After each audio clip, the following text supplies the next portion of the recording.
నిఖిల్, కావ్య వీళ్ళిద్దరికీ సంబంధించి మనం గనక చూసుకున్నట్టయితే ఒక ఈవెంట్‌లో కలుసుకున్నారు. అయితే ఆ ఈవెంట్‌లో కలుసుకున్నప్పుడు కావ్య నిఖిల్‌తో అసలు సరిగ్గా అంటే వీళ్ళిద్దరి మధ్య ఒక చిన్నపాటి ఒక కెమిస్ట్రీ నడిచింది. అది చూసిన మనందరికీ అర్థమైంది. ఇంక శ్రీముఖి అయితే వీళ్ళిద్దరి మధ్య ఏదో ఒక రకంగా రాయబారం కుదిరిద్దామని అనుకుంది. కాకపోతే మనకి కా తెలిసిన కొన్ని బిహైండ్ ది సీన్స్‌ని గనుక చూసుకున్నట్టయితే పృథ్వీ కావ్యతో మాట్లాడడం జరిగింది. కావ్యతో ఆహ్, అయితే ఏమైందంటే పృథ్వీ కావ్య దగ్గరికొచ్చి ఎలా ఉన్నారు అంటే, కావ్య సూపర్ అందనమాట.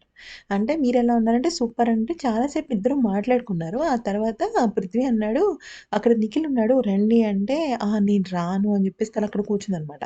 అయితే అప్పుడు పృథ్వీ అన్నాడు, "లేదు మేమందరం ఫోటోస్ దిగుతున్నాం. మీరు కూడా రండి, రండి" అని చెప్పేసి బలవంతం చేస్తే కావ్య అక్కడికి వెళ్తుందనమాట. ఆ తర్వాత ఫోటోస్ పట్టాయా లేదా అనే విషయం మీద క్లారిటీ లేదు కానీ, మొత్తానికైతే మాత్రం పృథ్వీ చెప్పిన మాటతో కావ్య మనసు మార్చుకుందా అంటే అవునని తెలుస్తుంది. మరొక ముఖ్యమైన విషయం ఏంటంటే పృథ్వీ, నిఖిల్ బెస్ట్ ఫ్రెండ్స్ ఆ విషయం మనకు తెలిసిందే కదా! కానీ పృథ్వీతో చాలా చక్కగా మాట్లాడింది కావ్య.